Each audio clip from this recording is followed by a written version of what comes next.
Suplex Studies.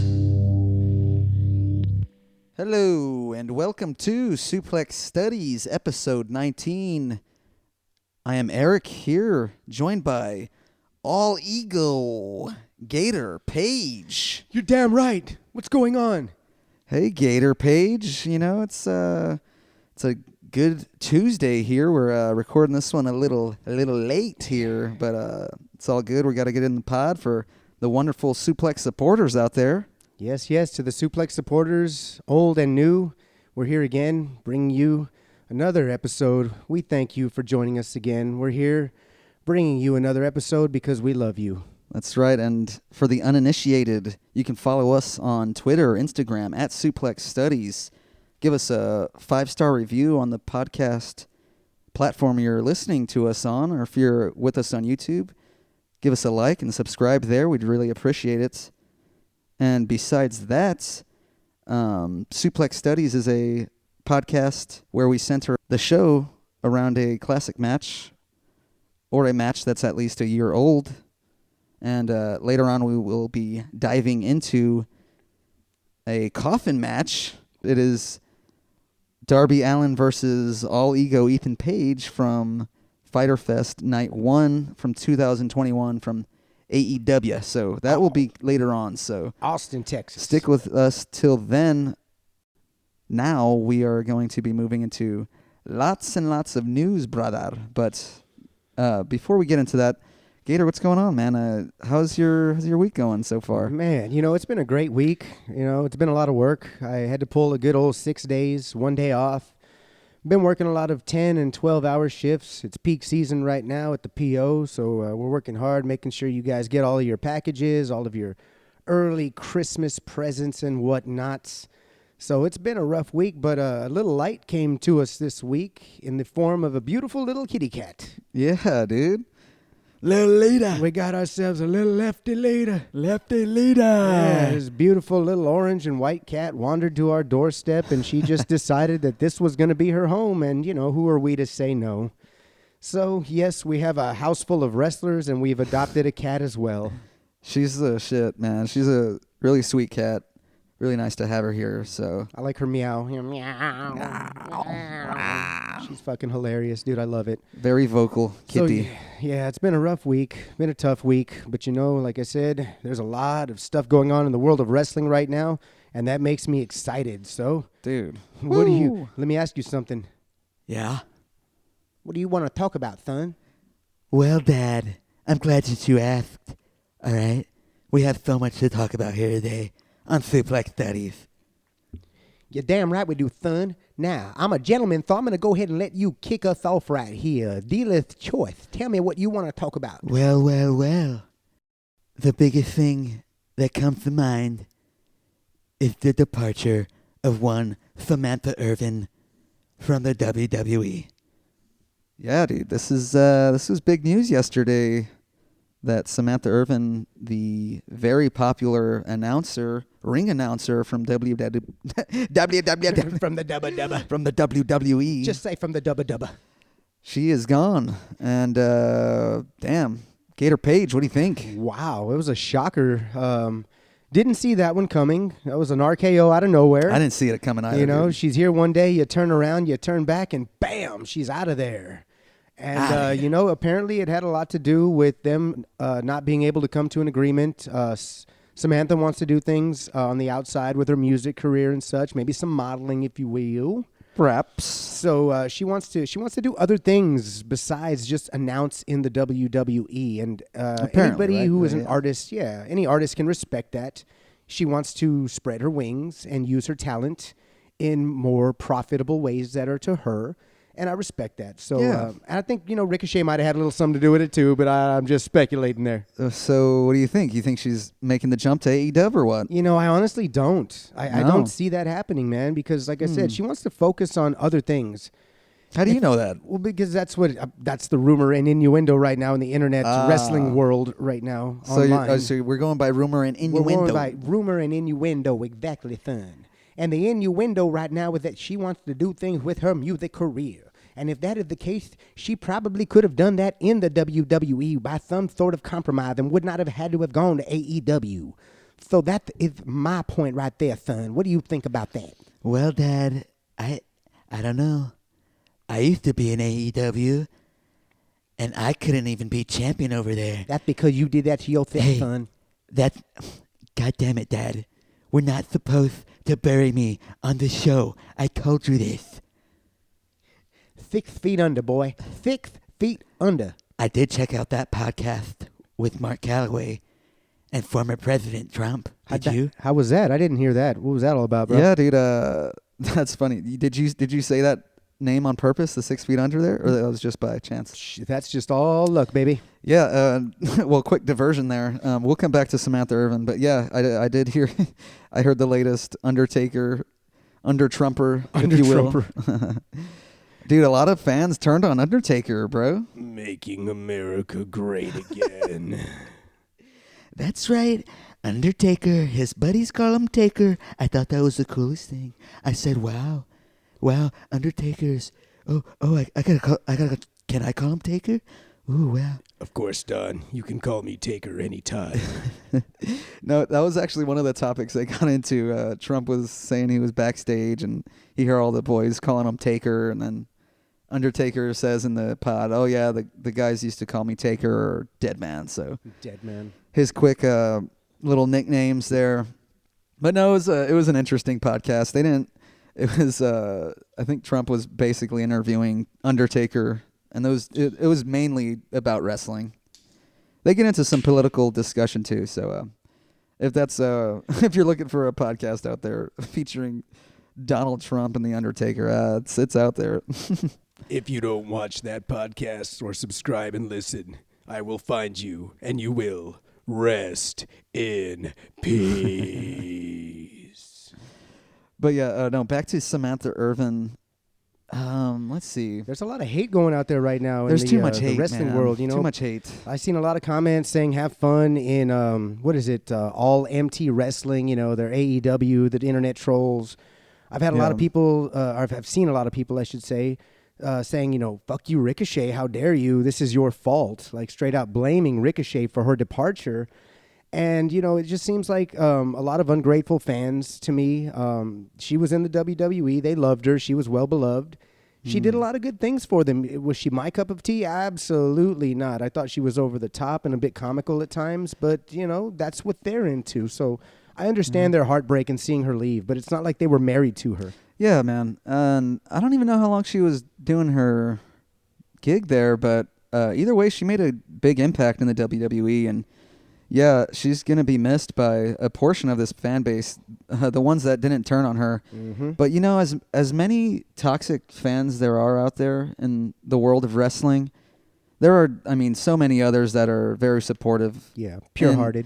Yeah, we're just always seeing the worst of the worst come out on the internet in cases like this. So yeah, it's always the fucking ugly trolls, vocal minority. Yeah, trolls. It's trolls. There's trolling, man. They're So just trolling, man. Yeah. Well, you know who isn't at all disappointed about Samantha Irvin's departure is Lillian Garcia. Dude, yeah. She was back on Raw last night and apparently is full-time back on Raw, I guess. Full-time, baby. So, hey, that's one door closes, another opens, and Lillian walked right through. So she's back. Is she better than ever? She walked through the forbidden door. Yeah. Ew. I'm happy to see it though, man. She was a big part of wrestling when I was into wrestling at that moment in time. So to hear a blast from the past, you know, it's really cool, is what I'll say about Lillian being back. They couldn't have picked anyone better to replace Samantha Irvin than Lillian. She sounded a little. I think you said she sounded a little kind of. She needs to shake the rust off, probably, but ring rust. We didn't hear much from her. Gator and I checked out the Raw highlights from last night earlier, and there was about one. There was only one moment we heard Lillian's announcing, and she sounded a little rough, but it's all good. She's gonna work out the kinks, get back in it, get back in the swing of things. So we'll see where that goes from there. Wish her all the best. Yeah, indeed. Wish her all the best. We love you, Lillian, and she is a Garcia, so it works well. I do think Samantha Irvin is going to show up on Collision. Do you really? I think she's going to be Collision's new announcer. Okay. Not that I have anything against the current announcer there. Isn't I it just Roberts? Think, no. He does very few Collisions. Uh-huh. He's mainly just Dynamite and Rampage. Okay. So I'm forgetting her name. She used to be a backstage announcer in AEW, and then with the departure of Lexi? It's not Lexi Nair. They tried her out a couple times, but it wasn't her that stuck with that position there. But either way, I think Samantha Irvin is going to show up as a new announcer in AEW and join the road with her husband. You think she's going to jump in there with the Renee Paquette Moxley? What do you mean by that? You know, Renee came just over like with Moxley. You know, Oh. here comes Samantha. You've got a nice little, 1-2 punch in the back. It doesn't always have to be, Renee Paquette doing those backstage interviews. Maybe Samantha Irvin can get in on some of those. They can split them up.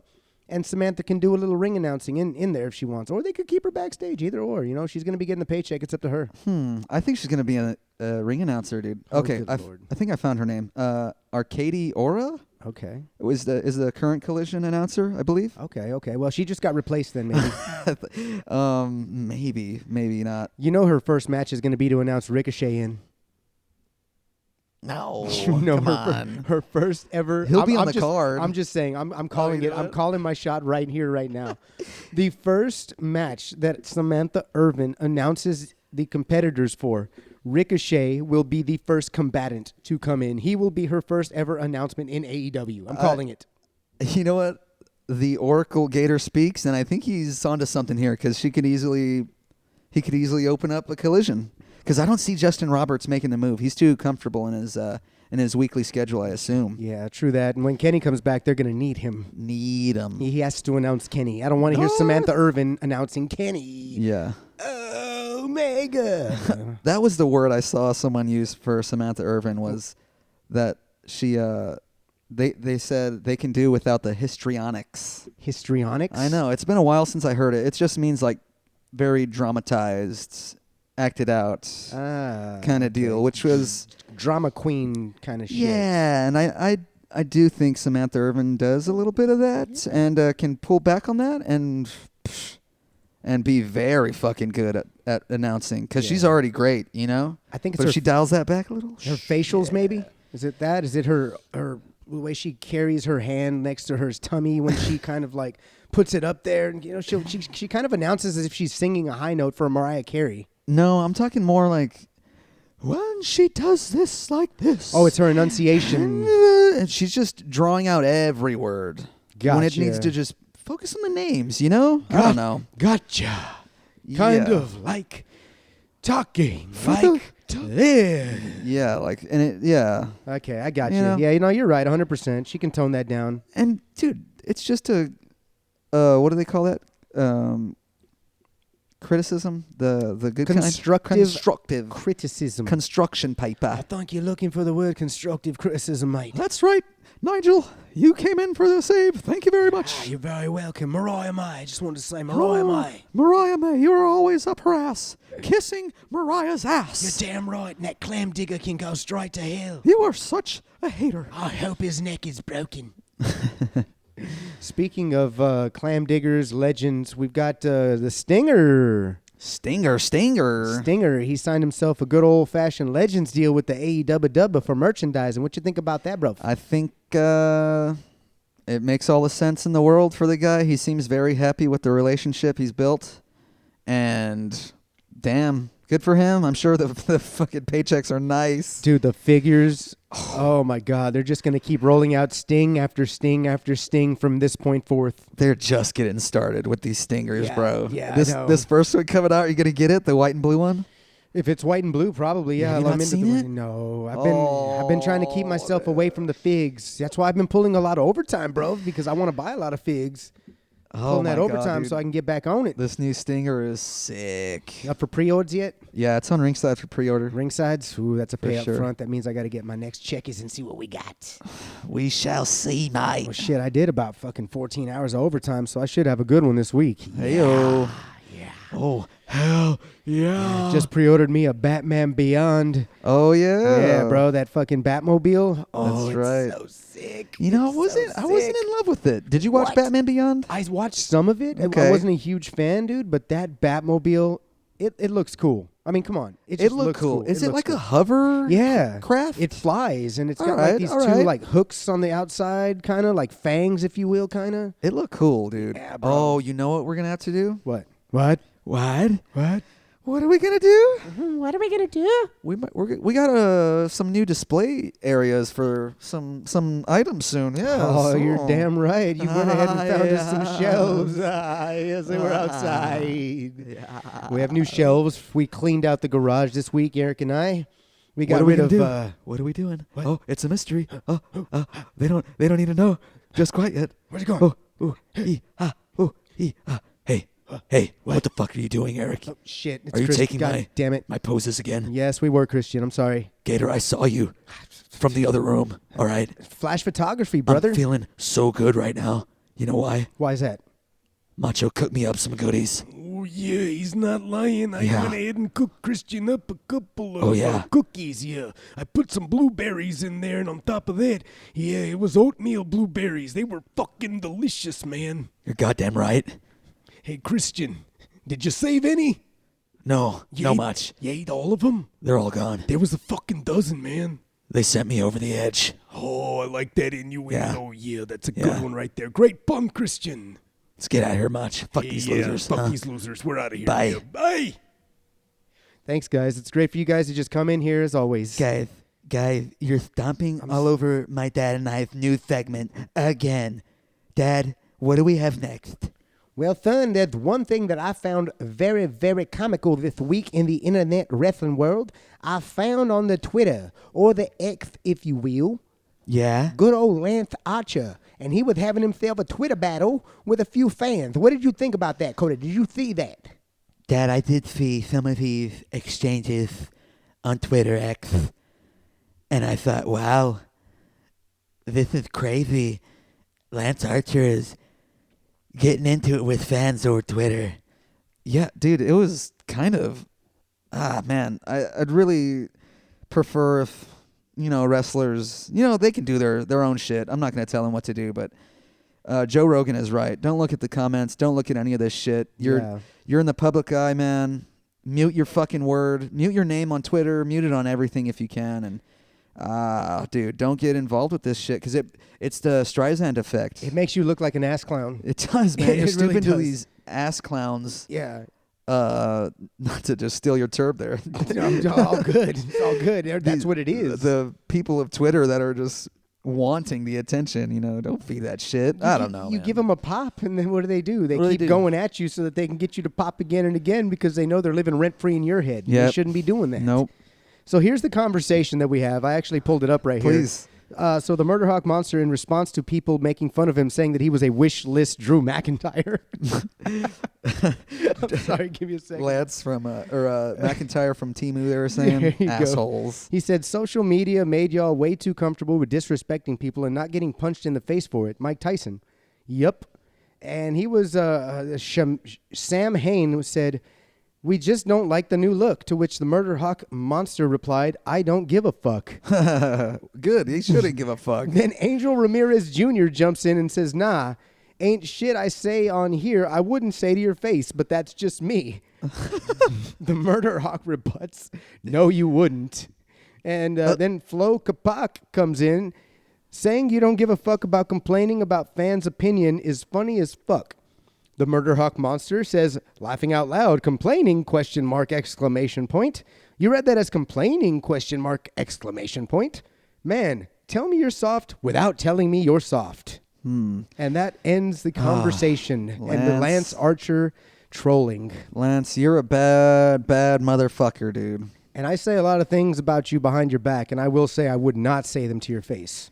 Yeah, dude. I'm a big fan of Lance Archer. A lot of AEW fans have been clamoring for his rise. That's long overdue, and he's just kind of got lost in the shuffle for quite a while. Was out of the picture last year for a long time, even though he was already recovered from injury. And I don't know, man. I think he needs to stop looking at Twitter, dude. I mean, I'm not, like I said earlier, I'm not trying to tell you what to do, Lance Archer. I love your work, man. Keep up the good work. And the Don Callis family is money. Great. I love this new iteration. Great fit, exactly.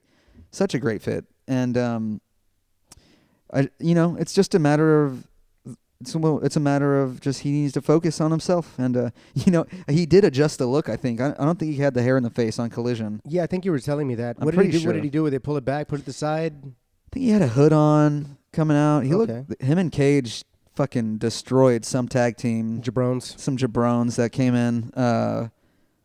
But yeah, no, they look good. I love Brian Cage and Lance Archer. These two, dude, they need to be tag champions. I don't know what to say. Well, Cage has himself a good old TV championship right now for the I Ring of know. Honor. He doesn't really need a tag team title right now. But Double strapped up Cage would look nice though, but could happen. I mean, we could get Kyle Fletcher and Lance Archer in there maybe as tag champions. I know we haven't seen them work together before. New Japan, they were. they're not. I don't think they're doing that because they kind of established Cage and Archer as the murder machines. Ah, did they? Yeah, they're moving with that name. The so Murder it's Hawk like, Machines. No Just Hawk. the Murder Machines. Just Murder Oh, I Machines. like Murder Hawk Machines. Long in the tooth. Either one works. Put it on a Yeah. shirt. Put them both on a shirt. See which one But- sells better. No, like we were talking off air, I don't even see these guys getting a sniff at the tag titles because we think you really think dude, it's what's Kenny. the It's Kenny and Ibushi.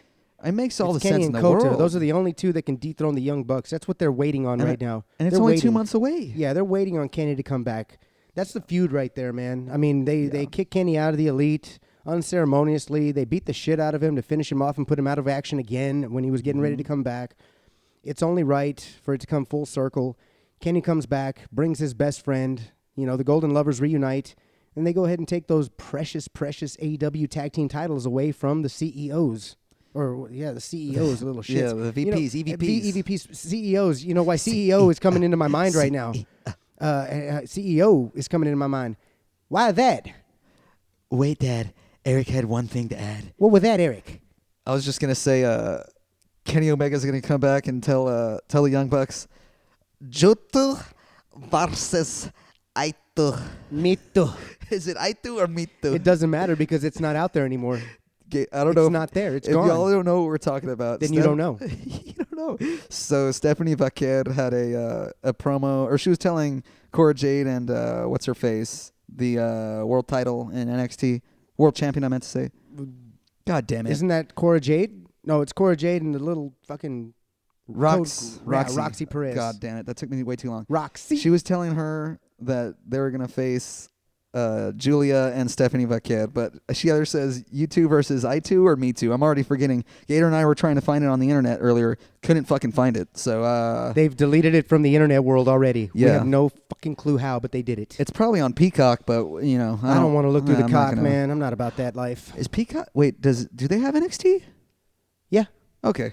So then it's probably on there, but I just couldn't find it online. Couldn't find the clip. We can't find the clip anywhere. Maybe the long version Yeah. exists. Quite frankly, I was only looking on Twitter. But anyway, that's enough of that.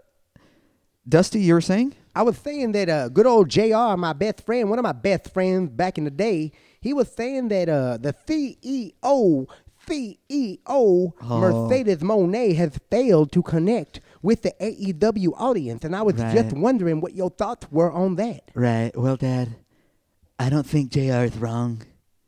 I think he have great insight, and he's not dumb. He calls it like he sees it.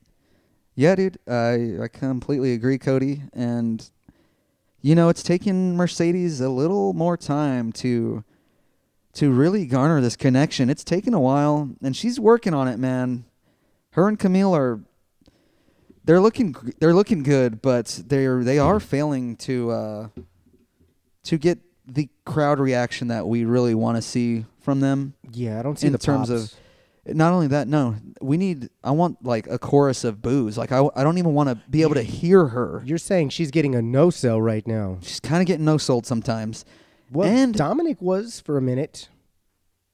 Okay, so Took a- that's what I'm saying. This might be taking a while. And Takes you a know while. what happened too the other day on Dynamite? What's that? It was Mercedes Moné versus Queen Aminata. What?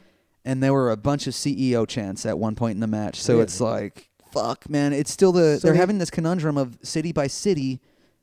You're either getting booed or they're cheering for her, or there's a mix of it. I don't know. Who said that a while back? Was it Bully Ray? No, I did on this show. Oh yeah, no, we've talked about it before. Depending on what part of the United States of America she's in, she's gonna get CEO chants, and I said she's gonna get them in the up north, northeast. She's gonna get CEO chants because she's from that northeastern area. Yeah, dude. I can't remember where they were at this last week, but dude, I up north chants, down Yeah. south crickets, baby.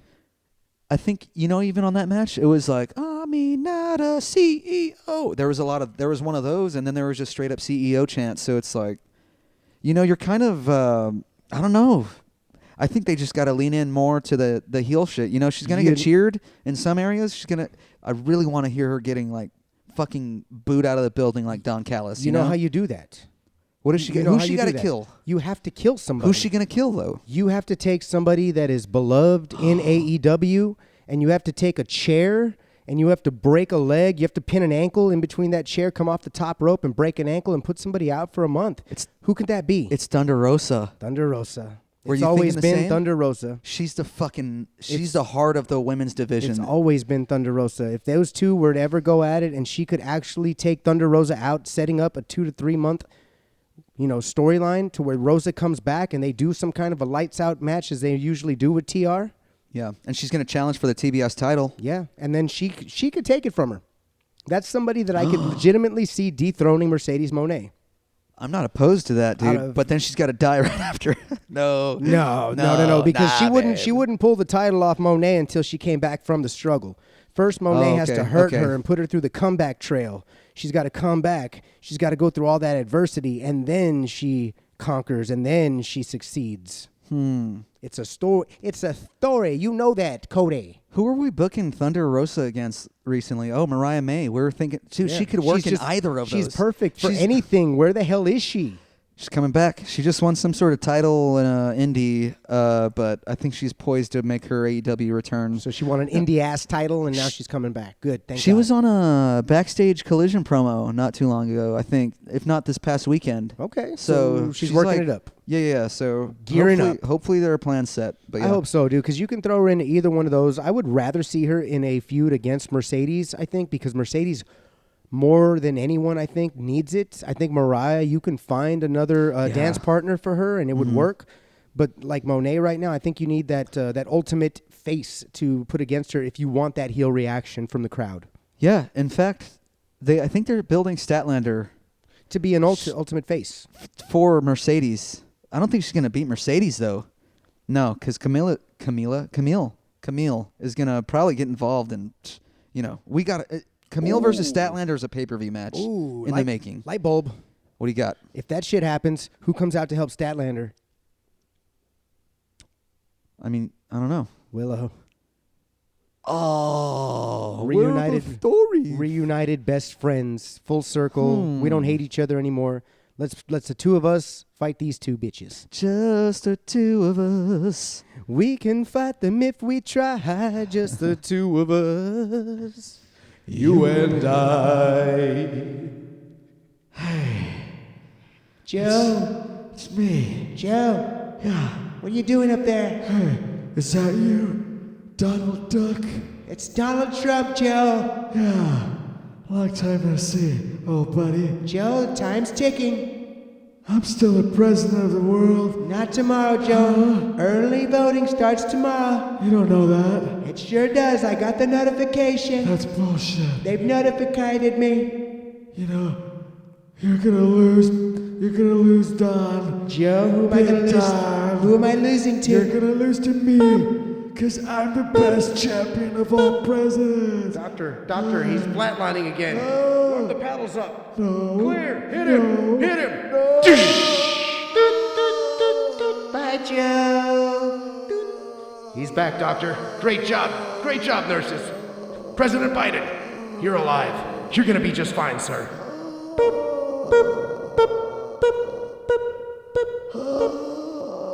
Dreamsicle.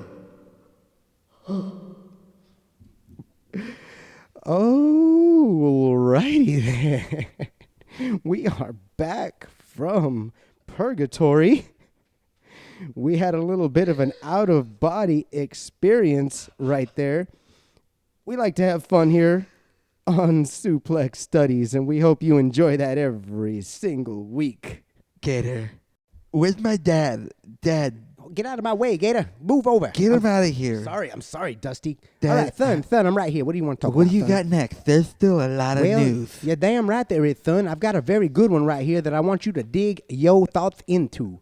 Now, right now, we've got this new non-compete clause for any competitors. Now, this is also alleged, so I don't know the validity of it, but this is what's going around on the internet wrestling world community right now on the internet, that competitors at the Forbidden Door or any co-promoted events are going to be required to sign in on a non-compete clause so that can void them from defecting to the WWE as soon as that Forbidden Door is over. What are your thoughts on that, son? Well, Dad, I can see where they're coming from, but all's fair in pro wrestling business. Yeah. I kind of don't. I see where New Japan and AEW is coming from here, but if a free agent is a free agent, obviously this was coming on the heels of Stephanie Vaquer's move to NXT, WWE, and I just don't. I feel like it might deter talent from joining these shows if they're free agents.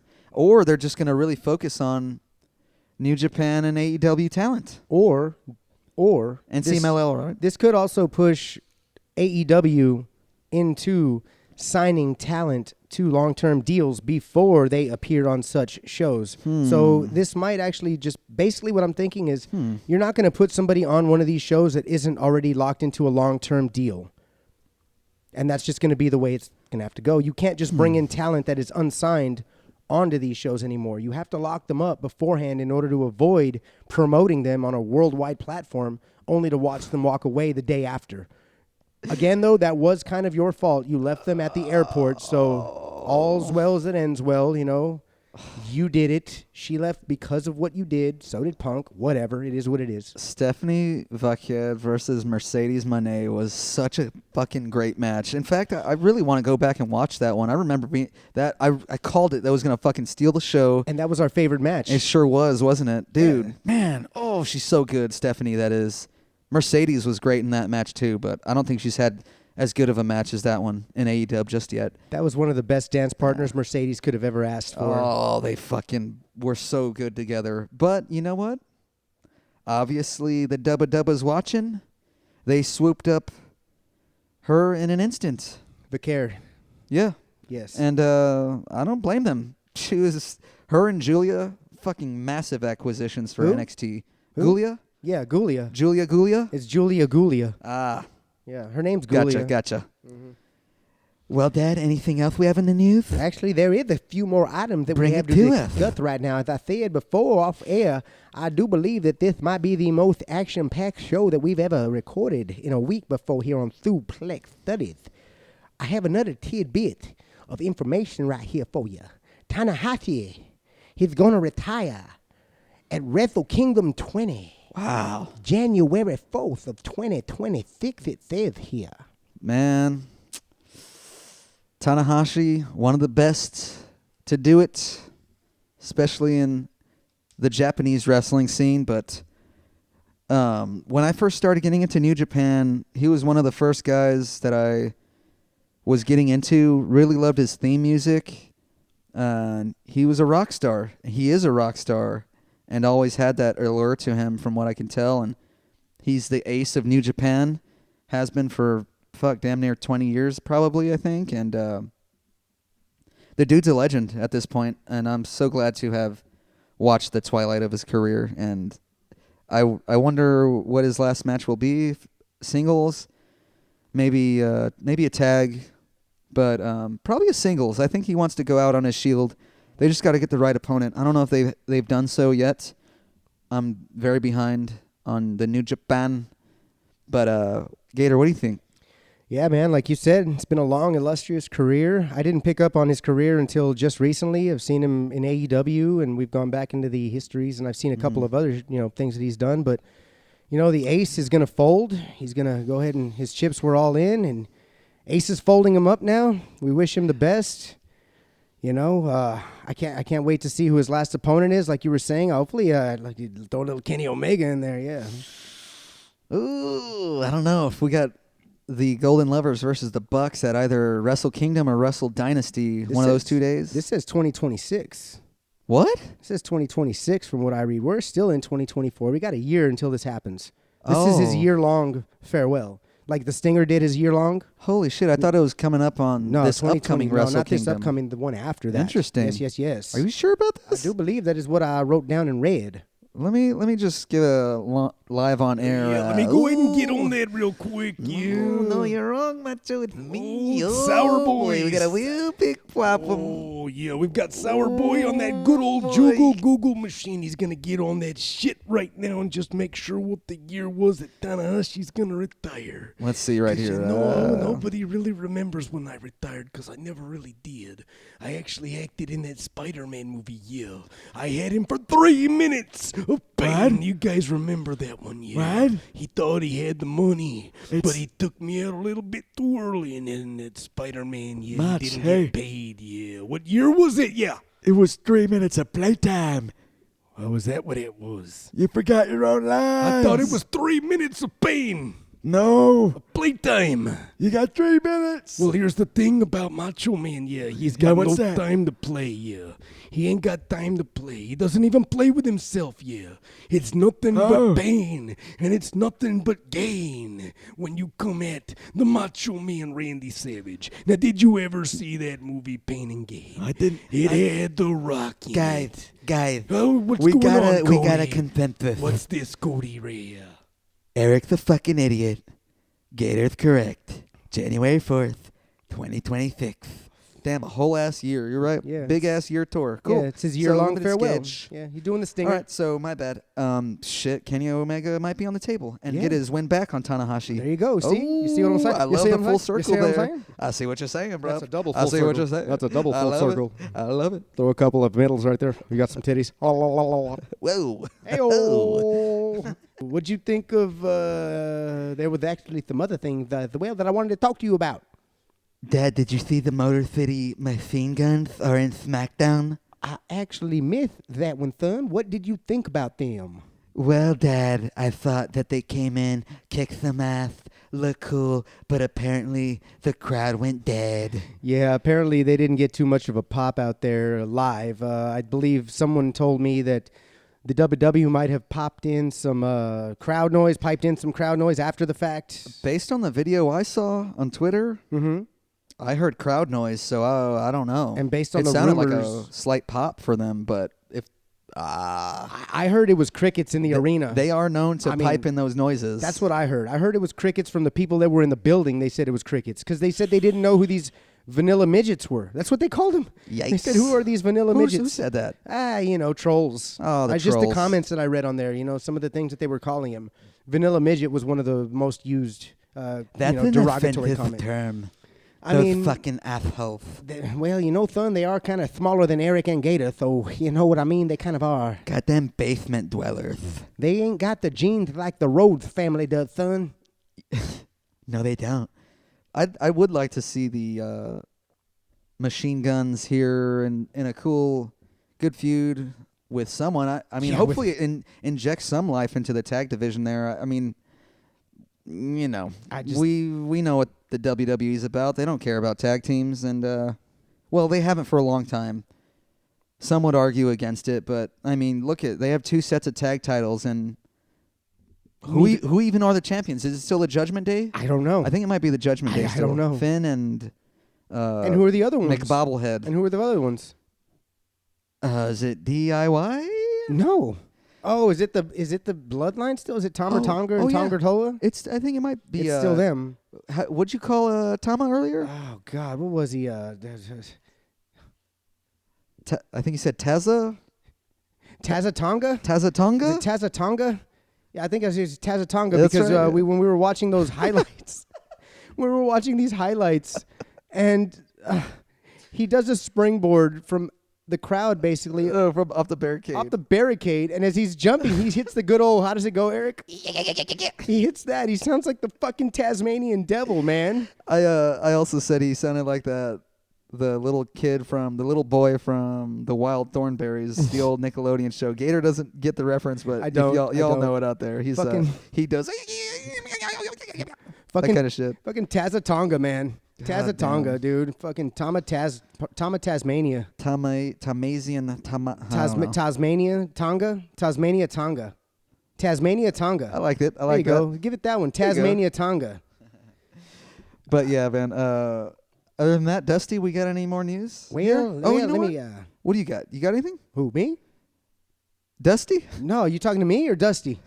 I'm talking to Dusty. Oh, you talking to me? I thought you was talking to Gator for a second there, Eric. Cause I got one, Dad. What do you got for me, son? It's a real quick one.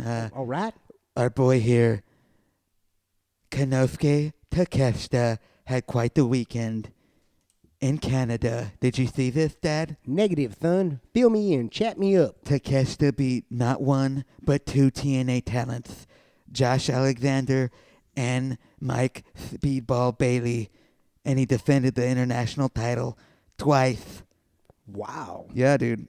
I think it was Saturday and Sunday in Major Leaf Pro Wrestling, I think they're called. Or yeah, Maple I've heard of Leaf. that. It's Maple Leaf. Maple yeah, Leaf isn't that Pro the one that Wrestling? Scott D'Amore MLP? started? Yeah. Yeah, they had a really good card. I mean, I was Great looking at their card. card. They had a lot of superstars on there. What the fuck? Yeah, I they wish had I a- watched it. I might have to see these Takeshita matches. They had a lot of AEW talent on there, man. It looked like a really solid card. Josh Alexander was on there. I mean, they had some solid You fucking know what this peoples. means, right? What's that?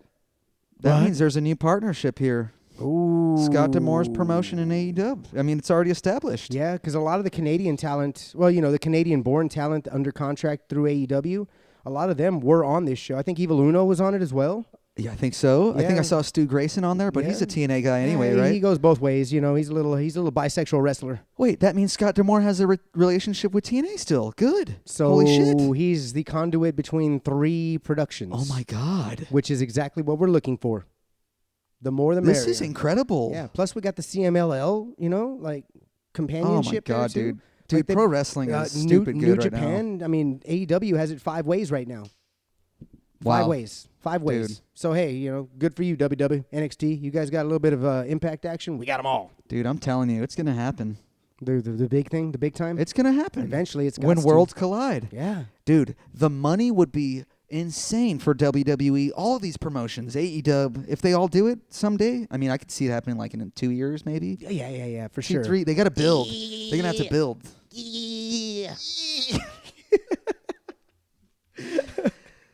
Oh, for shit. sure, dude. In time, anything can happen, and we've got nothing but time right now in the wrestling world. yeah. There's so many great things that are going on right now. I'm so stoked about everything that we just talked about. But wait, there's more. Is there more? There's more. Give it to us. Okay, I just want to peep you guys on this story that I read about Karrion Kross and Bobby Lashley when they were having their feud in the WWE. So allegedly, apparently, according to Karrion Kross, who was on a podcast, which I can't quote. Was it or with name. Chris Van Vliet? Yes, there you go. He said Insight. He said that Bobby Lashley came up to him and said that he wanted to get into a fight backstage with him so that he could kind of like add fire to the feud that they were having so that people would think that it was more real than it actually was. Oh, my God. To which Karrion Kross responded, "What happens if nobody breaks the fight up, Bobby? What then?" Holy shit. Okay. You know what I mean? Yeah. Like, what happens if nobody beats the fight up or stops the fight? Do we knock each other out? Do I knock you out? Do you knock me out? This makes you look like a clown. This makes me look like a clown. And on top of all that, he said, we're going to get fired. Triple H is going to walk us to the back and go, no, what are you guys doing going into business for yourselves? This is stupid. Oh my you go by the God, script. yeah, You don't yeah. go off script. Right. They would have both been walked out. But Karrion Kross said that he had to explain that to Bobby and get it through, which is... To me, that's the funny part. That you would have to explain to somebody, we're going to get fired for doing this. Yeah. Why would you do that? Huh. Interesting. Yeah. So That's just odd. another little anecdote right there. A little story, a little piece of wrestling history right there that went down backstage. In case you didn't know, now you know. Speaking of Lashley, he's more than likely AEW bound at this point, and a lot of people are speculating he'll be on Fright Night Dynamite next week. Ooh, Fright Night Dynamite. You know, coming in to maybe make a save or just DQ the Shelton versus Swerve match. I don't know. I can see that. Swerve getting ready to finish it off. Lashley coming in out of nowhere. Getting in with a good old spear. Referee calls it. Swerve's the winner. Hurt Syndicate puts a beat down. Maybe with another new member in Leo Rush. Maybe which with the Leo Oracle also here predicted. Rush comes out to make the quote-unquote save for Swerve, turns his back, and joins in on the beatdown, which could then prompt somebody like a Will Hobbs to come out and help Swerve. Throwing shit at a wall. Interesting. I'm throwing shit at a wall. Swerve and Hobbs. Swerve and Hobbs. Let's go. It's a great pairing in my eyes right now. It is, but you've got speed, you got fire, you got lightning, you got thunder. Let's go. But you know what the problem there is? Is that they both have world championship ambitions, and they're eventually going to clash. While this may be true, the enemy of my enemy is my friend. And if in some way, shape, or form Hobbs has found the Hurt Syndicate to be his enemy. How would he do that, though? Why is that? I don't know, because he was watching them, remember, when they first came out? Watching them. Maybe he takes offense to them not asking him to be in the Hurt Syndicate and asking Leo Rush. Here's the deal. We haven't seen him on AEW television since. No. That wasn't even on. That was a fan that took a photo. What? So it wasn't even on AEW programming. Oh, really? But it does beg to question what his role is. I do think he has unfinished business with the Don Callis family. So it's, I don't know, man. I do like where your head is at, though. That's more like that's a Diesel Sean dynamic there, bro. And dude, that's what we've got going around everywhere right now. Everywhere. You've got Liv and you've got Raquel. You've got Monet. You've got Camille. Yeah. Let's go. Just give it a Swerve and a Hobbs, and you've got it all over again. Hobbs is gonna swerve on Swerve so fast. But no. It'll be a long build. It'll be a long. That's what I'm saying. It'll be like a Tony Storm, Mariah May type build. Swerve's gonna be like, yo, go get your TNT title back. Yes. I'm gonna get the world title back. Yes. We can be the top two guys. Yes. But Hobbs has world champion written all over him. He can't do it on his own. He needs help. No, come on. He needs a little bit of help. He needs a little bit of help. And Swerve is that dude. Swerve and Na can push Hobbs to the next level. He would be another level. Those guys could be tag champions. Screw tag champs, dude. Like you said, TNT and World. Yeah. Intercontinental and World Championships. Sean and Diesel. Let's go. Do it. Because, like I said, you can opposize, if that's a word. I don't think so. You can opposize. We'll go with it. You can opposize now the Mariah May, Tony Storm story into the male perspective. Drag it out. Yeah. Let Swerve get the belt maybe down the line. Let Hobbs help him. Could be a carry it. He wins. Program. He wins something. He gets the title shot, turns on him, fucks him up. You never know. As I said before, anything's possible, and we've got nothing but time. Anything's possible in the AEW. Speaking of anything's possible, and we've got nothing but time, somebody who I believe might regret their time or lack thereof in AEW, one Jade Cargill. What did you think about the tweet, sir? Well, let's. Should we read it verbatim here? What happened? What did Jade say 2 days ago on October 20th? What did she say? Are you saying let's look at the footage? We gotta look at the Twitter footage. Yeah, I don't have it on hand. You don't have it on hand? I got it right here. Hold on. 2 days ago. 2 days ago. What did she say? She said, "I miss stepping on people and being that bitch." Ha! Oh wait, no, it's 3 smiley faces with the tongue sticking out, whatever that means. So this could be taken a few different ways. How would you take it? I think she misses her edge in her character, possibly. Yes. More than likely, because I'm sure that WW money is fucking amazing. But that watered down character is caca. And you know what? Maybe it's a teaser. WWE is moving into the social media angles more and more.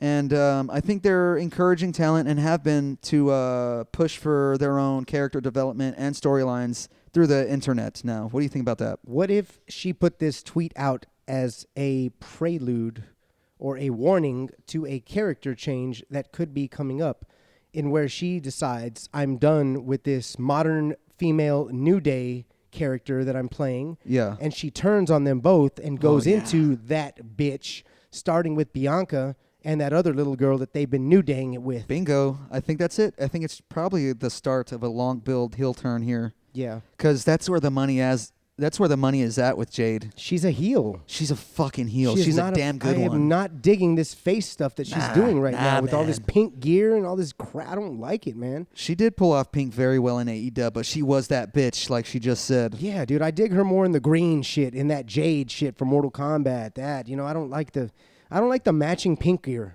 Is what it is. She has- don't match. Man, she was so amazing in AEW. Such a great run there, and I think she's going to have another great heel run in WWE. So, Yeah. But if anything, one thing that I can always hope and pray for is that her contract runs up and she always comes back home. We miss you, Jade. We want you back. Come back, Jade. We miss you so much. I won't deny that I miss her in AEW for sure, but you know what, dude? WWE is going to take care of her for years to come, it seems, and more power to her. And I think the heel run is inevitable with her in the dub. 100%. All right, guys, that wraps up our news section. We will be back with some more. Feature of the day. Yeah. What's going on, Stan? Well, Steve, it's about time we get into our feature match of the week. What do we got, Brother Steve? We got ourselves a little bit of Darby Allin. What? We got ourselves a little bit of All Ego Ethan Page. What? We got ourselves a coffin match. Where? Austin, Texas. What? Both of us were there. What? Kicking ass. What? Taking names. What? Drinking beer. Oh, hell yeah. And eating some bean and cheese tacos.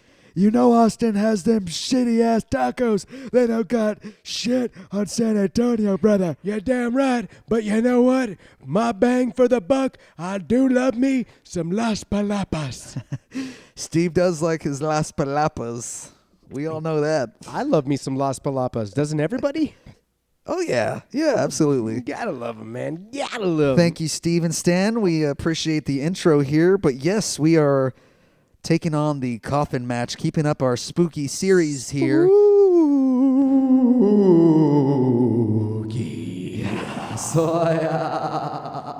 will rest in peace this October. Oh, you want to come in here? It's October, and mankind's gonna make it extra spooky. We love you, man, Gator. You are the man. He is. I love you. Get back to your room, brother. He's But in the yes. boiler. He's in the boiler room. Remember, He's lurking around in the boiler room. always in the boiler room. All right, we got Darby versus Ego. Darby, we got a coffin match in Cedar Park, Texas, at a sold out HEB Center. HEB Center, baby. This was on July 14th, 2021. And like always, we drop Suplex Studies every Wednesday. We love bringing it here to you. If you have a match request, let us know on the comments section, in the YouTubes, on the Spotify, tweet at us, comment on our Instagram. Like, subscribe, comment, hit the notification button. That way, every time we put out new content, side suplexes, you're the first to know about it, and you can absolutely get on it and listen, baby. You're goddamn right. Yeah. But without further ado, we have a fucking awesome 15-minute match. It's a quickie. It is the main event of this Fyter Fest Night 1 back in the hot summer of the AEW 2021 year that has a lot of love. Do you remember that? Everyone going around saying, man, 2021 AEW was the shit. Which this was Kenny's title run year. So yeah, this shit was awesome. Yeah. Give it to me, brother. This was primo AEW right here, man. They were cranking out banger after banger in this era. It did die down just a little bit, but at this moment in time, I got to say, this was the hotness, if you will. This was the heat, dude. Edit. What? So edit what? Edit. I'm just kidding. But just to start the match off, getting back to the match, Dude, we got pallbearers. Hold on. Before we get to the pallbearers. Before we get to him, Before we get to that, Gator, I don't mean to interrupt that because this is a this is a very great way they started this match. What? I wanted to ask you, do you have any memories of this Fyter Fest? You did mention we both went to this show, and we were both there. We weren't sitting together at this time. No. But no. Any memories of this time? Man, I mean, all I remember was this night? Probably my first AEW show that I had gone to. You didn't hit I thought you hit oh, no, maybe not. Yeah, I thought you went to Garland before this. this. Garland was after, I think. You're right. I think I hit Austin first, and then I was so entertained that I said, this is worth the Garland drive. And I drove to Garland, and I've done the Austin again. I've done San Antonio. I've done pretty much almost any time they've been around. Yeah. I've been on it, except for the last time. We did miss that one, unfortunately. Fuck, yo, I've missed a few of the Austin shows. I was really trying to make it a point to go to all of them. I think I fell off around 2022 was probably the first one I missed there in Austin, but we made it back there last year in like March on a Collision one. Yeah, we were on a streak.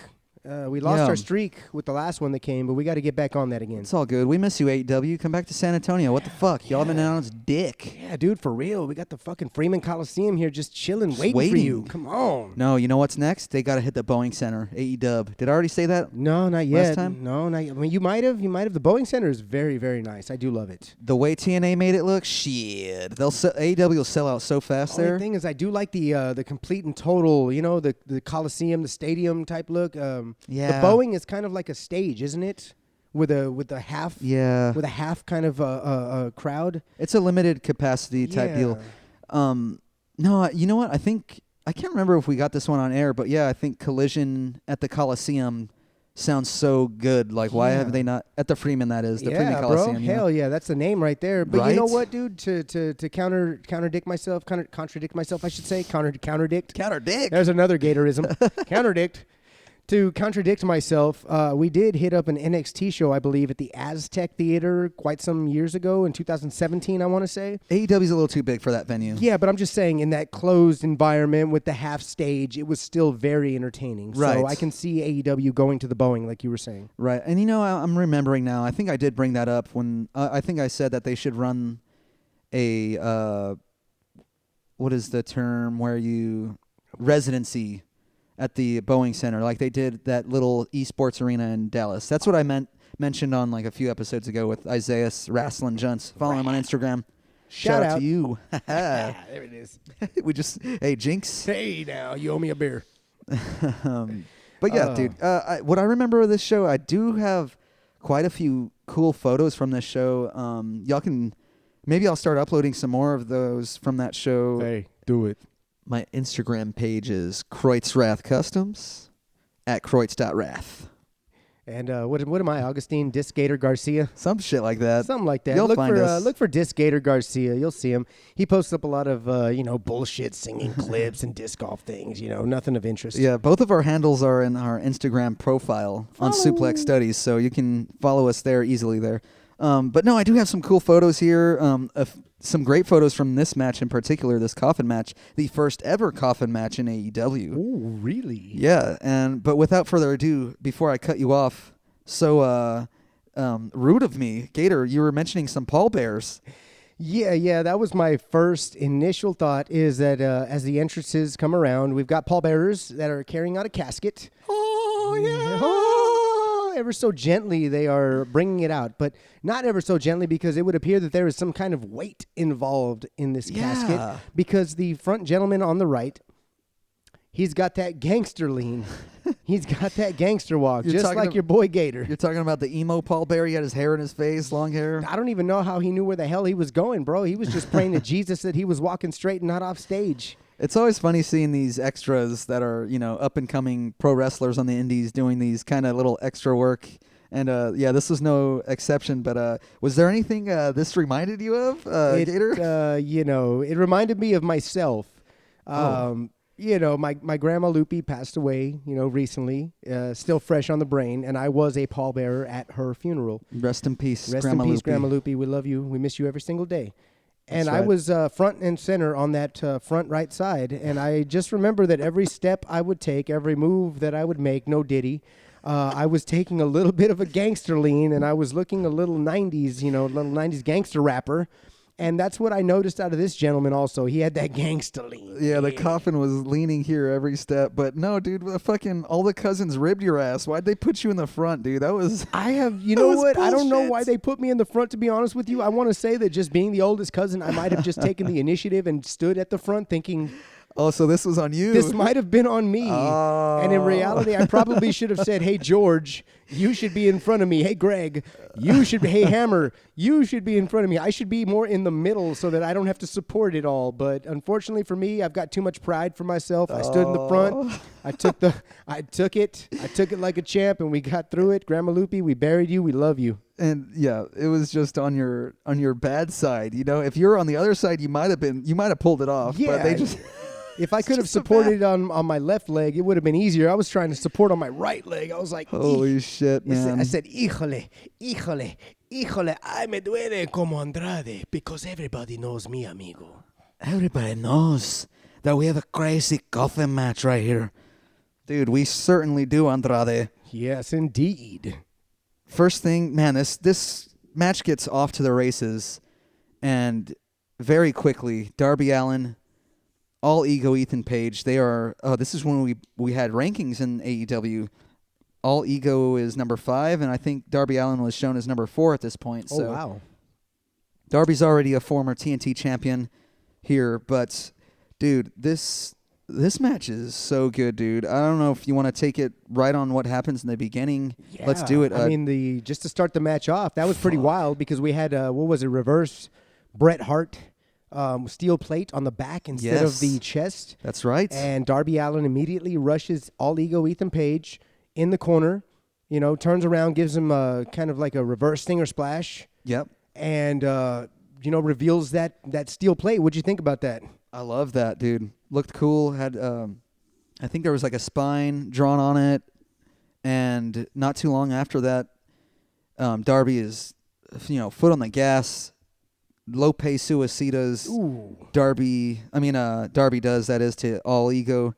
And damn, dude, that is such a super cool patented Lope from Darby. He always has that. That's a Darby signature. It's a super it's a super tope suicida. Super Lope? Super Lope suicida. I like that. It's a super the Lope. SLS? Yeah, the SLS. Darby Allin, dude. Nobody better. He looks literally, I think JR has said it before. He looks like he gets shot out of a cannon. Yes. He gets shot out of a cannon. Yeah. He goes at you full force, face first, head first, diving right into your body, and he is hitting every bit of you. He hits it on All Ego. 1,000,000 miles per hour. 1,000,000 miles per hour. Looks fucking great. Ego sells the shit out of it. Darby goes to the coffin. Here we go. We're trying to open it up. See what we got. Let's see what we got. What's going on in this coffin? Hey, why was that homeboy in the front limping so bad? Oh, hey, look what we got here. It's Scorpio Sky. Scorpio Sky, yeah, hiding in the coffin, yeah. Not a cup of coffee creamer, but a coffin. He's in the coffin, but not a cup of coffin. There you go. That's what I was looking for. Something like that. Something like something, but you gotta think about it, man. Thinking. Then you freak out. But yeah, dude, after Scorp comes out, he hits Darby with the good old patented, I believe you were saying, the Irish whip into the steel steps. How many times you seen Darby take this bump? Well, I'm not as familiar. I don't recall things as well as you do. So I just want to say I've seen Darby take that at least 4 or 5 times, specifically from Brody King, I want to say, and several others, dude. They're always like, "Oh, we're gonna hit the." I feel like in the we're gonna hit the traditional. Yeah, I'm gonna Irish whip you into the. Are we doing the stairs? Yeah, spot? we're doing the stair shit. Yeah, we're gonna do the stair Darby's shit like, again. "Yeah, let's run it, guys." Yeah, why not? Can I do the skateboard shit? Yeah, all right, cool. Let's go for it then. Fuck this, man. But yeah, dude, Scorpio comes out, And then what happens? Oh my God, we get the Stinger, the icon. yes, And we get a Sting pop, dude. This Austin crowd shows the love for the Stinger. dude. We were fucking ready for Sting. That was cool, man. That is that what was a good we moment. wanted because Thinking, man. Yeah, I think you might have been right. What's I think that? I might have hit Garland, Texas first for Winter is Coming. And then I might have seen this one thereafter. Or was it reverse? I can't You saw remember. Danielson I hanger? saw Danielson hangers with that 1 hour long match. And in that time, we didn't think get that's the after. Stinger. It's after. So, Yeah. so I was correct then. This is the first time Yeah. I saw Sting right here. And then the second time would have been, and both times I didn't get Sting in a fucking match. No, which was, I was trying to think back. This was probably the most action I saw Sting in on his run in AEW. It was either this. I never saw him. Oh, wait. At the very beginning, wasn't he having singles matches? I could be wrong. Yeah, no. In the very, I think very, he had. very beginning when he came back. I No, thought there he were was just having tags. I Everything don't even was know tag. if he got a singles match. He had singles matches. He had to have had singles Dude, matches. I don't think so. He was an No. established tag. They ran with the whole tag. Him and Darby were the best tag of all time in AEW, blah, blah, blah. As for Sting singles matches, that I do not know. I don't think it happened, bruv. No, but, no I Sting. didn't. Sting You know what? singles. We'll look up something. Stingles matches? Stingles. Stingles matches, if you will. I don't think it happened, bro. Moving on. Yeah, the Sting pop was great. He gets in a scuffle with Scorpio Sky, and Multiple Irish whips. dude, that was so cool. Sting was just fucking. Whipping his body back and forth on the barricade. Sting fucking tosses Scorpio's ass over the barricade, and Here's what where happened, here's bro? Where we This get into, was here's where we get into some fuckery, man. some And this fuckery, is but I where- understand it. Give it to me. This is where AEW pissed me off back in some time. They And were doing it a lot. Yeah, and they figured it out to a certain degree now, but it still happens sometimes. Sometimes. They flipped the switch on this within the last few months, dude. Okay. Whenever they got the new So they're not crew, missing. dude, they are on point with the Okay, camera cuts because now. they missed a lot of Tony Storm shit. Lots. And in this particular instance, Sting goes for a Stinger splash. To Scorpio. Yes, outside in the crowd. Sting misses it, but you would have no way of knowing that because you did not see anything. The camera was nowhere to be shot. He was looking at Darby in the ring, who was doing what? No, not Darby. But this is the fucked up thing. We get Sting running for the Stinger splash, And and then in they the cut. middle of it, they cut to all ego, unraveling the bottom Yes, turnbuckle. and that's what I was getting to, the turnbuckle.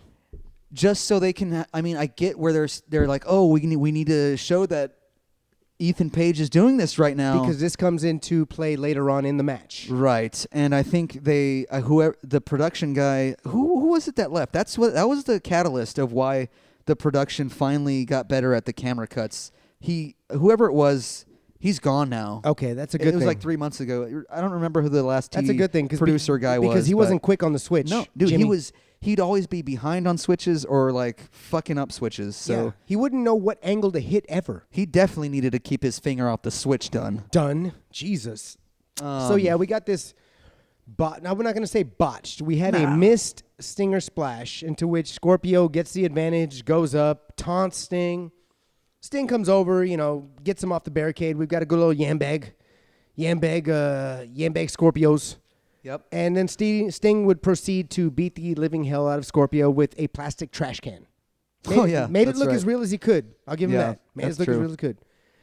So that was the Stinger pop. Good That was scuffle. the Stinger appearance. Mhm. We got what we wanted in Got Austin. their shit in. We got Sting. Everybody was happy. They're out. Exit, stage left. Back to the match. 1-on-1. Ego versus Darby. What do we got?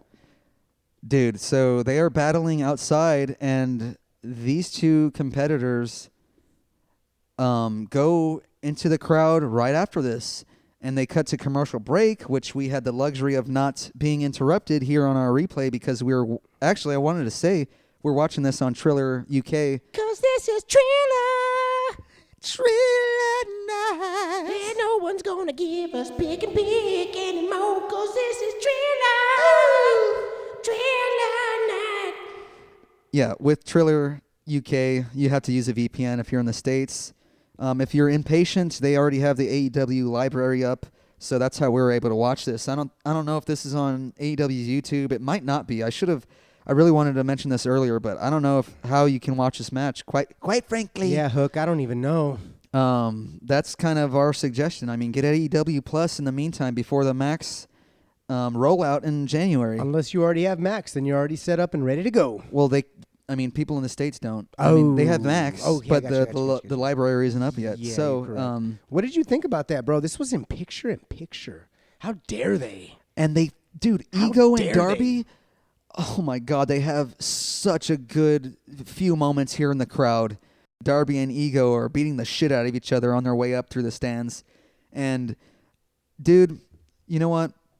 I got to ask you right here, right now. What? Ethan Page is fucking money in this match. And he's in the main event of Dynamite here in the middle of 2021. Dog, what the fuck went wrong with Ethan Page in AEW? He's a goddamn star here at this moment. What the fuck? And you know Honest what? opinion. You know what? Hold on, before you go, Gator, JR says after they cut into pick and pick, he's like, "Whoa, Ethan Page, he's gonna be a future champion here in AEW." Mm-hmm. Yeah. What happened? He never was he? He didn't win one championship in AEW, and I don't like to talk shit, but Talk shit about me? I will talk shit about everyone right now in my generation. What I'm thinking right now is that Ethan Page was never one of those guys that was in Tony Khan's pocket. He was never one of his best friends, his best buddies. He didn't come in and help establish the company from the get-go. He wasn't one of Tony Khan's guys. Even though he had all the talent in the world, much like a Ricky Starks, much like a Will Hobbs, he's just not in Tony Khan's pocket. And because of that and that influence and being able to get into your boss's ear and tell him that you deserve things, that's not Ethan's game, man. So, based on all that, I just don't think that he was influential enough in Tony's ear to be able to get the push that other guys that were got and did. Yeah, that's a good point. I didn't really think about the politicking aspect of it, but I don't think you're wrong. Ethan Page was booked into bullshit, quite frankly, throughout the AEW span there. I mean, I liked Men of the Year. Don't get me wrong here. was Scorpio Sky and Ethan did great together. They just got foisted in with the Dan Lambert shite. What were they even called? No, dude. Also, Scorp got hurt. He did get Scorp hurt. got hurt. That grounded them. That grounded Ethan. When Scorp got hurt, Tony didn't know what to do with Ethan anymore. He didn't know what to do with Ethan. And then what did he do with him? He threw him in some stupid storyline. Was it with Matt Hardy?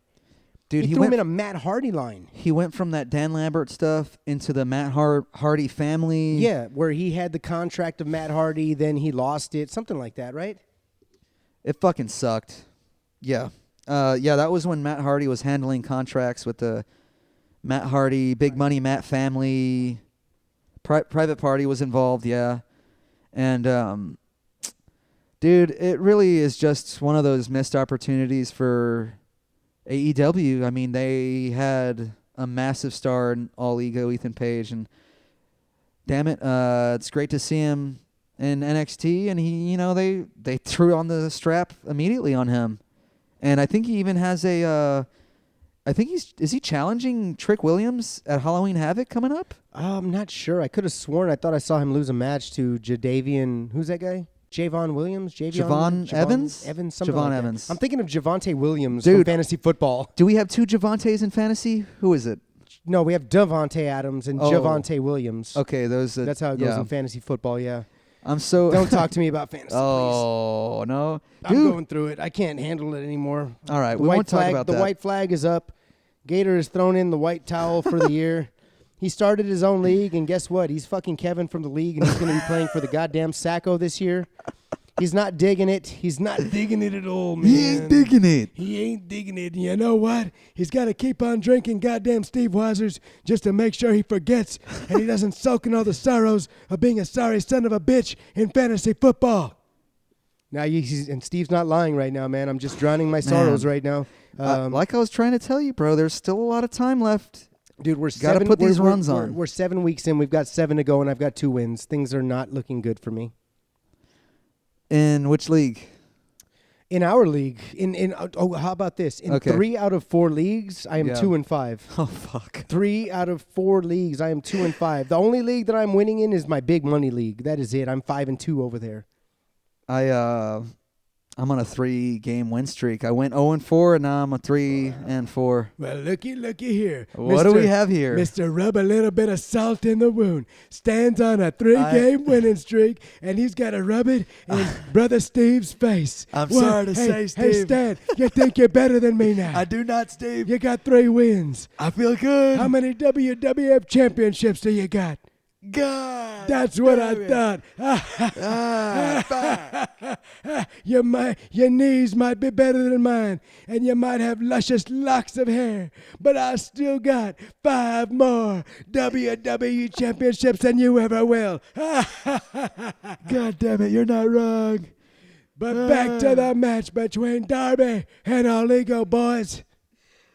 Man, all right. So besides dwelling on egos, All Egos kind of, I almost said failed AEW run. No, but say it. That's what it is.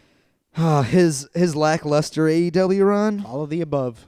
And we were even talking, bro, like, I feel like Tony might have been trying last year when he gave gave All Ego a title shot against MJF. And That was a gimme, bro. They were on in a collision. Canada. I know, He but always gives the Canada guys shit like that. I think he gave Evil Uno a match on that, probably. yeah, but he even had a match against Kenny, right? Dude, those are all just hand-me-outs, bro. Those are I'm hand-me-outs. saying he was trying to like, hey, like, oh, I hear what you're saying, All Ego. I'm gonna give you a match against the best in the world, the best battle machine, Kenny Omega. I'm gonna do it. Please stay with us. Don't go to NXT, please. You know, I don't know what happened. He was probably like, yeah, Tony, I like that. I'll take that shit. Yeah, I'm gonna stay. And then after you realize exactly, after you realize like, yo, this dude was lying to me. He gave me one fucking match and that's it. Where's my TV time every week? No, he Where's my promo time? Where's didn't my have match any. time? I get nothing. You give me a match with Kenny, then you give me nothing. He was just as absent as Ricky Starks has been Dude, at this point. Yeah, dude. I mean, And Miro. And there's another one. I love AEW. Man, I don't know what's going on backstage because if I was back there and I had these guys under contract, there's no possible way that I'm squandering opportunities with them. Where the fuck is Danhausen? Everybody, didn't they cut him? No, dude, he's still getting AEW merch. He is an AEW employee still. They're waiting for his contract to run up so they can just cut him. I just find it very odd that this company can't find an entertaining, awesome spot for Danhausen. Like, you're going to squander All Ego. You're going to squander Ricky Starks. Please don't fuck up with Danhausen. This is bullshit at this point, dude. You know why they fuck up with Danhausen? Because they want to make him funny. They want to make him funny. Hey, I got a great idea. He is funny. Hey, I got a great idea. He is funny, bro. I don't care. I got a great idea. Why don't you make him evil? They tried. No, bullshit. They haven't tried hard enough because I could take that man and I can turn him into Doink the fucking Clown and make him evil as shit and he would sell. Bro, you just sold the fuck out of me. Are you kidding me? Are you kidding me? How the fuck do you not do that with him? Turn him into Doink the Clown Matt Bourne. Evil Doink Danhausen? Have him do evil things to people. Have him bring presents to people in the fucking match that are evil. Do something. Evil Doinkhausen? Evil Doinkhausen. There it is. Put it on a shirt. Bro, no, obviously Doink is probably a WWE trademark, but I'm just saying. I know. I was just riffing with you there. The character, the evilness. Doink was evil. Look, yes, but clearly Danhausen does have his evil side. I haven't seen enough of it on the indies. We saw a fucking glimpse of it in AEW, and then he was injured and gone. Bro, give it to RJ City, and he will fucking make money out of it. Give it to RJ City. Please, AEW. He will make money out of it. Please. At this point, we miss Danhausen. We do, and you can do great things with him. Great things. He can sell merch. He can sell masks. He can sell gloves. He can sell little pieces of coin and monies. Jars of teeth. Jars of teeth. You can sell everything with this guy. His merch sales would be through the roof if he would just explore the evil. And there's your catchphrase. Explore the evil. I love it. I love it. Back to our match here. Yes, speaking of evil. All Ego is unleashing some evil on Darby here in these stands. And what does Darby do? Bro gets on top of the staircase there. He goes up to the Great Clips, my fucking choice of haircut. And might I add, I will not go back there again. Not going back? They jacked me up. I asked for a burst fade. They gave me a fuck you fade. Oh, yeah, fuck them, dude. They just gave me a regular-ass fade, dude. I could have done this myself. But I digress. So Darby goes to the top of this great clips. I guess it's kind of like you're in the crowd and the steps are going up and you've got that railing right there in between sections. So he goes up on top of that. He goes and does a good old drop off of that. And what does Ego do? Ethan Page catches Darby out of midair. Fucking spine busts him into the wall there. Spine buster. And this was one of my favorite moments, dude. Ethan Page puts Darby in the hand or the rail of the staircase and is stretching him. That was pretty fucking nasty. He's getting a great reaction from the crowd here at this point. Ego is at that. You know, they're booing the shit out of him and whatnot. And I thought that was so good. Like, the torment Ethan applied to Darby throughout this match is off the charts, man. This is really a quintessential AEW main event, and my mind just keeps going to how they fucking lost the plot with All Ego here because he's $1 million. I know what you and then did. some. I know what you mean, dude. I know what you mean. I know exactly what tragedy. you mean. Ever since I saw him debut in NXT, I thought the exact same thing. But at this point, we really can't think that way anymore. What's done is done. You know, I know you just leave it alone and don't regret it. But sometimes some things turn into dumb things, and that's when you put your foot down. You know what I mean? Tell me that again, Fred Durst. But sometimes some things turn into dumb things, and that's when you put your foot down. Watch him to go and meet somebody like you. Like you. Watch him to go and hurt somebody like me. Like me. Look at you do somebody like that. I like that. And you know they're gonna come back.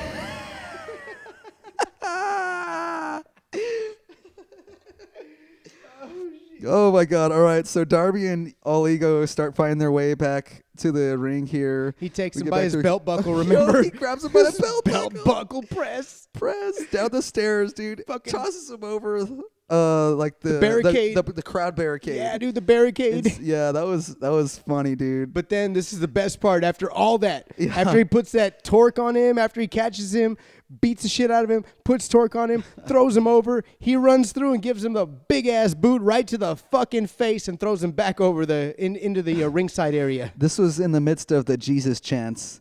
And you know what? Did you catch this? We Did you thought- see? Oh, hold on, go ahead. What? I thought they were chanting something differently. Right. But We had to rewind and check it. I heard Jesus and check it out. Did you see when Ethan Page, after he big boots Darby Allin, he looks back at AEW Jesus, who was not even paying attention and like looking down or behind him.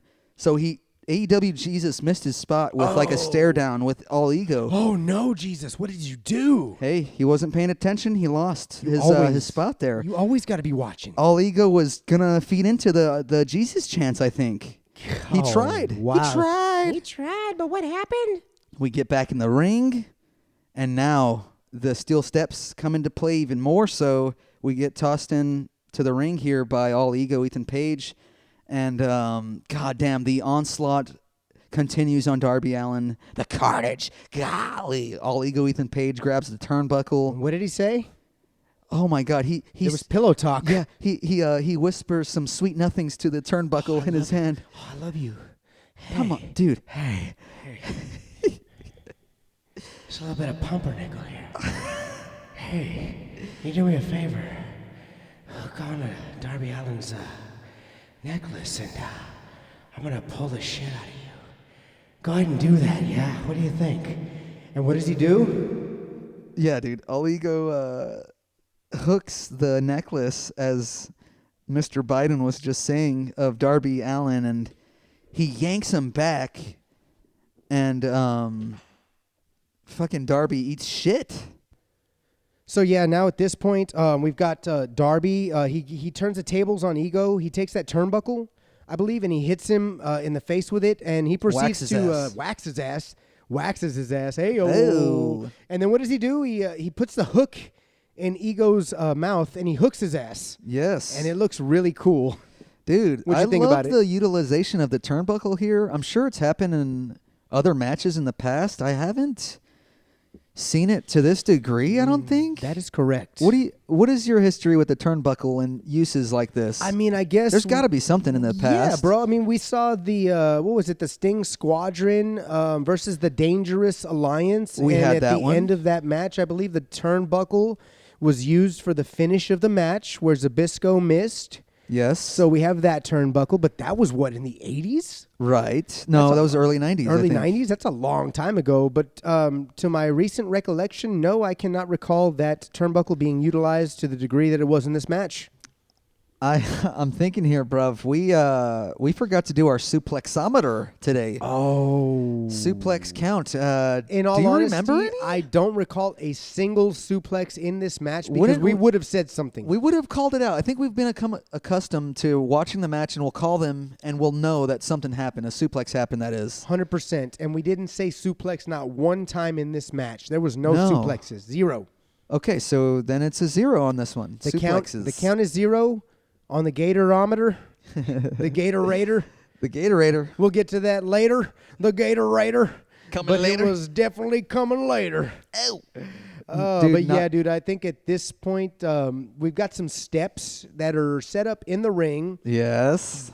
Ego is kind of on the what is it, the apron, if you will, and Darby sets up those steps. He does a slide. No, before this, bro. Was there something before? Yes. What's that? You're missing a big piece here. What is he missing? So after the assault with the turnbuckle to Ego there, Darby hits the back of Ego's knee. Ethan Page goes down from the steps, and then Darby hits the up and over stunner, Yes. which leads into something else. But let me get your thoughts on the Darby Allin up and over stunner. It's called, I think it's the Slumdog Millionaire for Orange Cassidy. Slumdog stupid You have shit. some contention with this move. I just don't like it. I don't know why. Okay.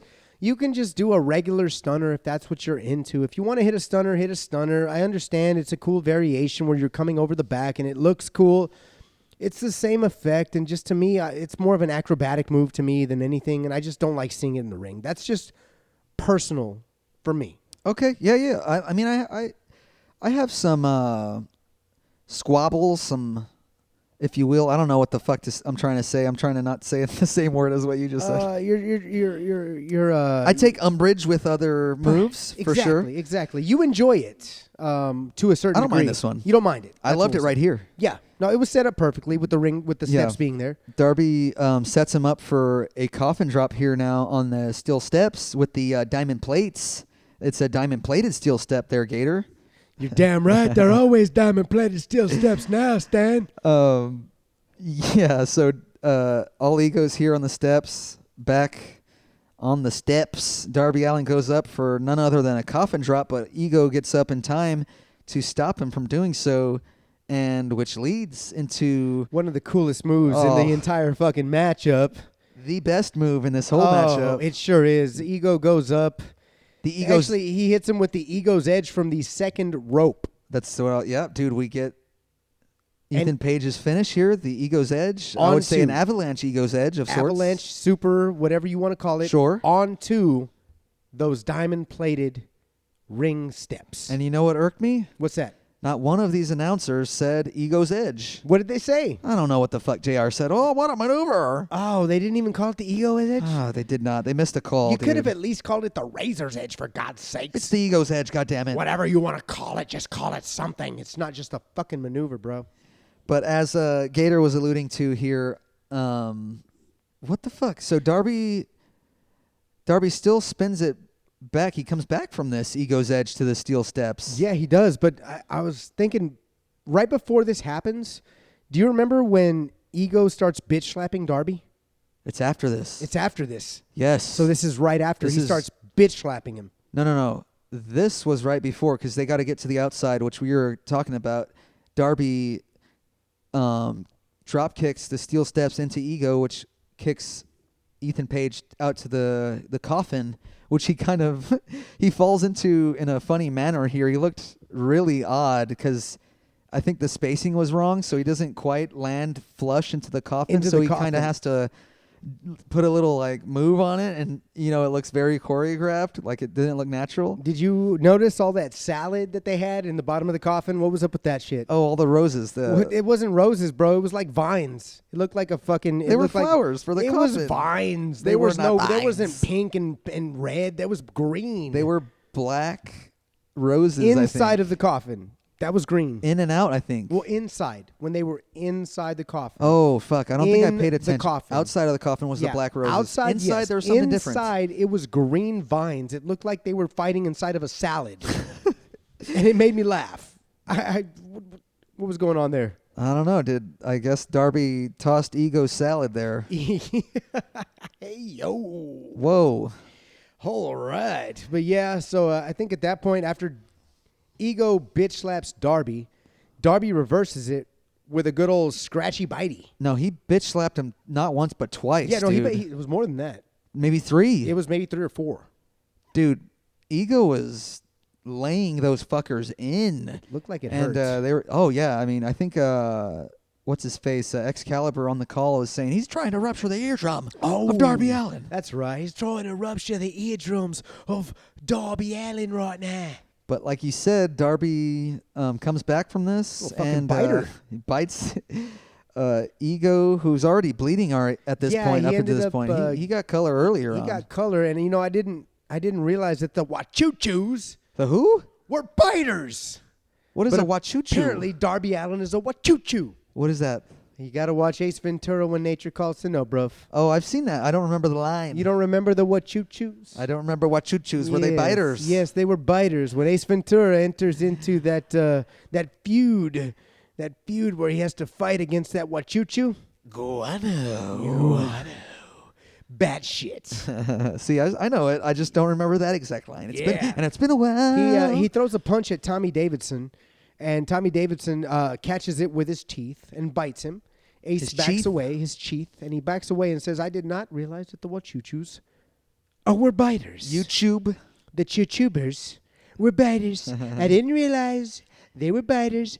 Darby definitely bit all Ego Ethan Page. He's a fucking biter. Donald Duck, we meet again. Hey there, Joe. Gunslinger Joe here. Are you a slinging the best ice cream in all of the United States? Do you have any of those bomb sticks? The what? Bomb sticks, Joe. Bomb sticks. Are those the ones we sold to Israel? Joe, no, those were weapons of mass destruction. Are they the ones we sold to all our other war purchasers? Joe, those were also weapons of mass destruction. I'm talking about ice cream. Oh, I love ice cream. Red, white, and blue. Donald, you know we've ate a lot of ice cream in our time. Bomb sticks, chocolate, and banana. I'm gonna rub ice cream all over my body when I win this election. Joe, the doctor wants you to come back to the world of the living now. But I'm gonna beat you, Joe. Joe, Wait, no. Joe, you're not even running, Joe. Yes, I am. Kamala took it from you. They didn't tell No, you. They haven't had the no. heart. They haven't had the heart to tell you, Joe. Really? What Joe don't know don't hurt him. Fuck. They fucked me. They did, Joe. And all my supporters left in a blink of an eye. But the Suplex supporters are always here. You can always jump on board with the Suplex Studies supporters. We love you out there. We love you guys. We're here every week for you. Don't ever give up. Just like Darby Allin. Never He- gonna give you up. Never gonna- let you down. Never gonna give you up. Never We're not gonna ever turn around on you like AEW did, Ethan Page. Never We love you. love you. All Ego's the shit. The shit. He proved it in this main event on Dynamite. Ooh, yeah, this Fyter. main event. Fyter Fest Night 1. Fyter Fest Night 1. What a beautiful main event. Beautiful main event. Oh, yeah. Darby gets the advantage. He goes up to the top turnbuckle. What does he do? What does he do, brother? He takes his skateboard and he rams it into the spine of Ethan Page. He drops in off the half pipe. Ah, nicely done, sir. That's a drop in right there. You got the coffin drop. That was a coffin drop in. That's a coffin drop in. You're goddamn right, Stan. You laid that one up for me there. I saw your wheels are spinning, and I took it from you because we work together here, suplex style. Just like the Young Bucks, a That's cohesive tag team that's got the wrestling internet community on lockdown right now because we've got the best wrestling podcast in the whole damn world. Yeah, shout out to Ringside Renaissance. Thanks for the follow and the support. Shout out to you, and we're going to be giving you a listen as well. That's another wrestling pod out there if you'd like to give them a check. Check out ski. Give them a check, guys. They've got a lot of great clips, a lot of great videos. That's right. But Darby has unfinished business here, Steve.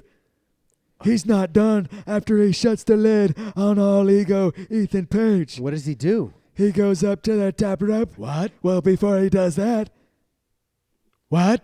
he positions the coffin with Ego in it ever so gently to the left or the right. Gives it whichever a you little want. spin. He's got lefty and righty. Yeah, Darby goes up, and What does he do? he drops a coffin drop through the coffin. Throw it. It was awesome. Great exclamation point on this coffin match here.